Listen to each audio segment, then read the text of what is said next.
যুক্তরাষ্ট্রের কাছে খারক দ্বীপ এত গুরুত্বপূর্ণ।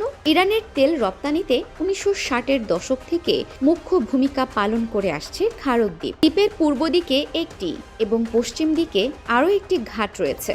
1955 সালে একটি তেল কনসোর্টিয়ামের সঙ্গে চুক্তি স্বাক্ষরের পর খারক দ্বীপে অপরিশোধিত তেল সংরক্ষণ ট্যাঙ্ক নির্মাণের প্রকল্প শুরু হয়। তেলের গুণগত মান পরীক্ষার জন্য দ্বীপটিতে বিশ্বসেরা একটি ল্যাবরেটরিও রয়েছে। 8000 বাসিন্দার এই দ্বীপে তেল ও সমুদ্র বিষয় নিয়ে পড়াশোনার জন্য একটি বিশ্ববিদ্যালয় রয়েছে।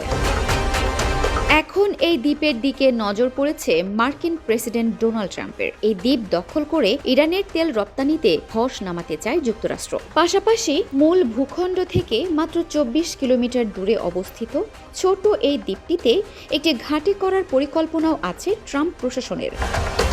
খারক দ্বীপ ইরানের অর্থনীতির প্রাণভোমরা হিসেবে পরিচিত।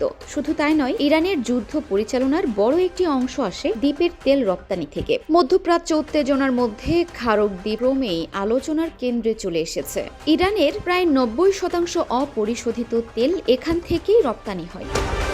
মূল ভূখণ্ড থেকে পাইপলাইনে তেল এসে জমা হয় এই দ্বীপে। তারপর বিশাল ট্যাঙ্কারে করে পাড়ি জমায় আন্তর্জাতিক বাজারে, বিশেষ করে চীনে। ট্রাম্পের দাবি, দ্বীপটির সামরিক স্থাপনা এরই মধ্যে ধ্বংস করে দিয়েছে যুক্তরাষ্ট্র। এটি দখলে খুব একটা বেগ পেতে হবে না মার্কিন বাহিনীকে, কারণ দ্বীপের সুরক্ষায় ইরানের প্রতিরক্ষা ব্যবস্থা খুব দুর্বল বলেও দাবি করেন ট্রাম্প। তিনি আরও জানান, বৈশ্বিক জ্বালানি খাতকে সুরক্ষিত রাখতে দ্বীপের তেলের অবকাঠামোতে হামলা চালায়নি যুক্তরাষ্ট্র। এর আগেও খারক দ্বীপ বেশ কয়েকবার হামলার শিকার হয়েছে, তবে সেসব হামলায়ও জ্বালানি তেলের অবকাঠামোকে লক্ষ্যবস্তু করা হয়নি।